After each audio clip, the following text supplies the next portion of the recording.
ये है कि उपेक्षा हो रही थी कार्यकर्ताओं की, ये भी तो कॉन्टेक्स्ट है, क्योंकि जो व्यक्ति कह रहा है वो खुद कह रहा है मैं पहले कार्यकर्ता हूँ फिर सरकार हूँ, तो वो दोनों पद एक साथ लिए हुए हैं। तो वो किसको टारगेट करे थे, योगी जी को या दिल्ली वालों को? नहीं, टारगेट तो मुझे लगता है किसी को नहीं। वो जाहिर बात है, कोई भी व्यक्ति अगर किसी पद पर कहीं पहुंचा है तो पहले वो पार्टी के कार्यकर्ता रहे, संगठन में अलग अलग जगहों पर अलग अलग जो है पदों पर उन्होंने काम किया, उसके बाद वो सरकार का हिस्सा है। तो जाहिर है कोई भी भारतीय जनता पार्टी से अगर जुड़ता है तो पहले तो कार्यकर्ता ही है, उसके बाद ही पद आता है। और सरकार है तो पद है, सरकार नहीं है तो पद नहीं है, लेकिन कार्यकर्ता तो कार्यकर्ता है और सदा कार्यकर्ता रहेगा। जहां तक बात दिल्ली या फिर योगी आदित्यनाथ जी के विषय में, मैं मानता हूं कि जो लोग वहां पर बैठे थे वो पार्टी के संगठन और कार्यकर्ताओं के लिए ही बैठे हुए थे।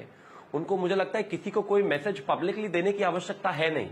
सब एक दूसरे के साथ बैठे हैं और एक संगठन में काम करते हैं, एक ही सरकार में काम करते हैं। अगर शिवम त्यागी विचार भेद भी है, नहीं सुनिए ना शिवम त्यागी, अगर ये बात पार्टी का कोई आदमी कहे तब तो एक लॉजिकल फिट बैठता है कि भाई पार्टी वाले कह रहे हैं कि संगठन के लोगों का सम्मान होना चाहिए। जो व्यक्ति कह रहा है वो खुद ही सरकार में है।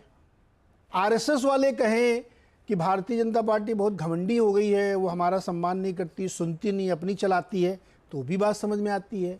वो तो स्वयं उप मुख्यमंत्री हैं, तो वो किसके लिए कह रहे थे? और इससे वो स्वीकार कर रहे हैं कि कार्यकर्ताओं की उपेक्षा कारण हार हुई है। आत्मविश्वास और अति आत्मविश्वास वाली बात में तो कोई दम ही नहीं। फिर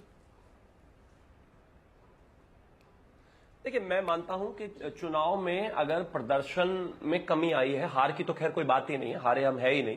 अगर 10 में से 9 सब्जेक्ट्स में आप अच्छा करें, एक सब्जेक्ट में आप थोड़ा सा आपका जो प्रदर्शन कम हो, तो उसको हार नहीं कहते। प्रतिशत जरूर आपकी जो जीत का है वो थोड़ा कम हो सकता है, हार का तो कोई सवाल ही नहीं, क्योंकि उत्तर प्रदेश के चुनाव नहीं थे। लेकिन जहां तक ये आपने कहा कि भाई वो तो ऑलरेडी सरकार है, तो फिर वो इस तरह की बातें क्यों कर रहे हैं? क्योंकि जैसा मैंने शुरुआत में कहा कि कार्यकर्ता को लगातार बूस्ट करना, उनको ये महसूस कराना, उनको ये बताना, उनको ये चीजें दिखाना कि जिस तरीके से रिजल्ट अपेक्षित था या जिस तरीके का प्लान या बड़ा लक्ष्य हम लेकर चले थे, और अगर वहां तक नहीं पहुंच पाए हैं और उसमें कोई कमी पेशी रही है, मैं इस बात को स्वीकार करने में कोई कोताही नहीं बरतूंगा कि जरूर कहीं ना कहीं दिक्कतें रही होंगी। वो तो सीनियर जो नेतृत्व है हमारा, उसने तय किया ही होगा, उसने देखा ही होगा और हर चीज का फीडबैक वहां तक गया ही होगा। लेकिन अगर किसी को भी 1% ऐसा लगता है कि चाहे वो कारण कार्यकर्ता की उपेक्षा रहा, चाहे वो कारण जो है कहीं ना कहीं ब्यूरोक्रेसी रहा, चाहे वो कारण अति आत्मविश्वास रहा, मुझे लगता है कि कहीं पर भी अगर आपका प्रदर्शन में गिरावट आती है तो उसके एक कारण तो नहीं हो सकता, बहुत सारे कारण है और बहुत जगहों पे कारण है। सभी को एड्रेस करना नेताओं का काम है। और सबसे महत्वपूर्ण, जो पार्टी की प्रथम इकाई है कार्यकर्ता, उसको महसूस कराना और उसको ये बताना। तो ये कैसे महसूस कराया जाएगा शिवम भाई? आपके साथ और आपकी वजह से ही पार्टी है। जो प्रथम पंक्ति का कार्यकर्ता है उसको ये कैसे महसूस होगा कि वो सरकार से ऊपर तो नहीं है, सरकार से बड़ा कोई नहीं हो सकता, संविधान सम्मत टेक्निकली मैं सही रहना चाहता हूँ, लेकिन सरकार में उसकी बात सुनी जाती है। ये कैसे महसूस कराया जाएगा, तरीका क्या, ये बताओ आप। मैं ऐसा मानता हूं, मुझसे अगर निजी तौर पर पूछा जाए कि भाई कैसे उनको ये महसूस होगा कि वो विशेष है, कहीं ना कहीं संवाद भारतीय जनता पार्टी का हमारा हमेशा बेहद शानदार रहता है। लेकिन अगर कार्यकर्ता को 1% भी लगता है कि उसकी कहीं ना कहीं उपेक्षा हुई है, अगर ऐसा उसको लगता है या अगर नेतृत्व को ऐसा लगता है, तो मतलब आपको भरोसा नहीं है? आप अगर मगर क्यों लगा रहे हैं शिवम भाई? आप बार बार अगर लगा, अगर उसको लगता है ऐसा हुआ है, अरे मुख्यमंत्री जी कह रहे हैं ऐसा हुआ है तो हुआ है। फिर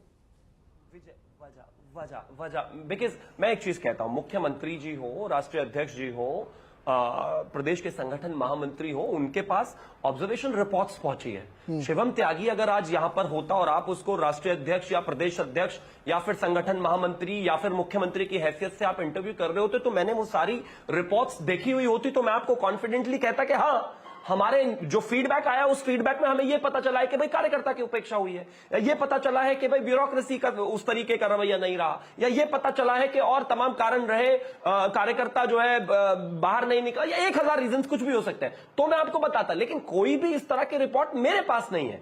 मैं जो संवाद वहां पर हुआ, जो नेताओं ने कहा, जिस बात पर कार्यकर्ताओं ने ताली बजाई, जिस बात पर लोगों को लगा कि हाँ इस बात पर काम होने की आवश्यकता है, मैं उसी के आधार पर आपको बता रहा हूं कि अगर कार्यकर्ता को लगता है कि जी। उपेक्षित हुए हैं, तो बेहतर संवाद करके उस चीज को हम तो सुधार ये एक करेंगे और अगले चुनाव में मोरल हम बूस्टर कॉन्फ्रेंस थी क्या? मोराल ऊपर करने के लिए बढ़िया एक ओजस्वी भाषण दिया गया जिससे कार्यकर्ताओं का मोराल एकदम ऊपर पहुंच जाएगा। आपने एक शब्द भी यूज किया, ब्यूरोक्रेसी। कार्यकर्ताओं की सुनती नहीं क्या ब्यूरोक्रेसी? ऐसी भी कुछ लोग आलोचना या शिकायत करते हैं कि हमारी तो सुनते नहीं, सुनो सवाल सुनो ना शिवम भाई, सवाल तो सुनो। देखिए सवाल तो सुनो, आप जवाब क्या दोगे?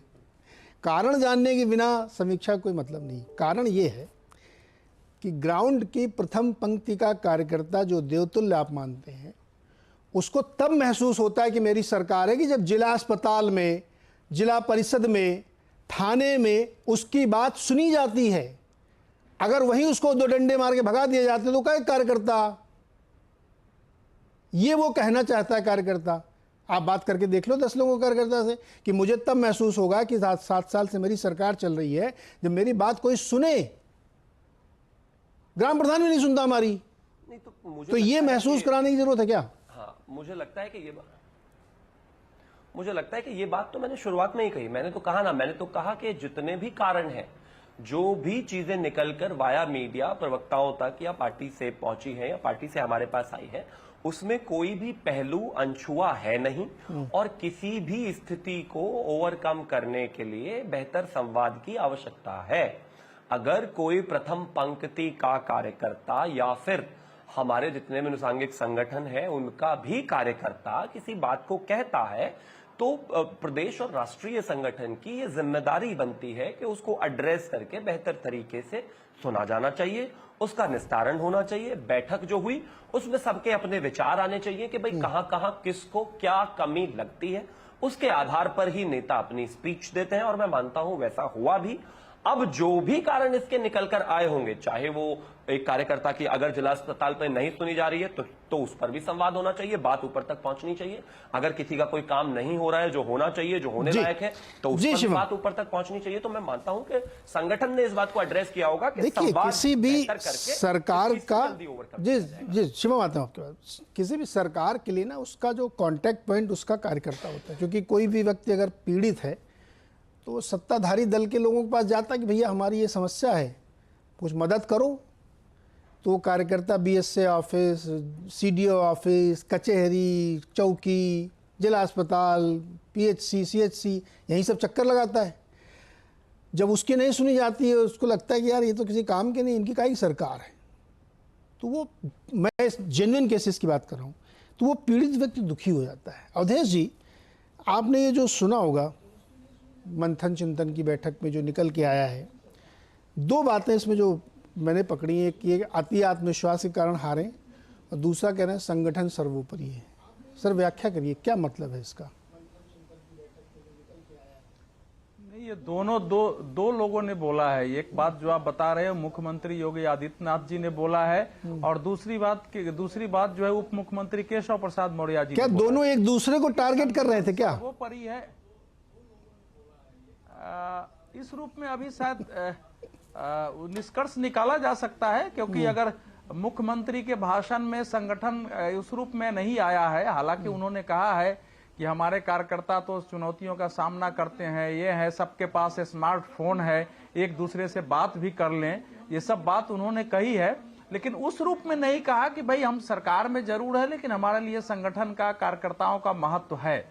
तो अगर वहां केशव प्रसाद मौर्य जी कह रहे हैं तो ये दोनों चीजें देखी जा सकती है। या तो वो मुख्यमंत्री को ये बात बताए जा रहे हैं कि सरकार जो है वो संगठन से ऊपर हो गई है लेकिन वो खुद सरकार है। दूसरा ये भी हो सकता है कि जो चीज मुख्यमंत्री से छूट गया हो इस समय कार्यकर्ताओं के मन में जो बात है वो भी वो बोल रहे हों।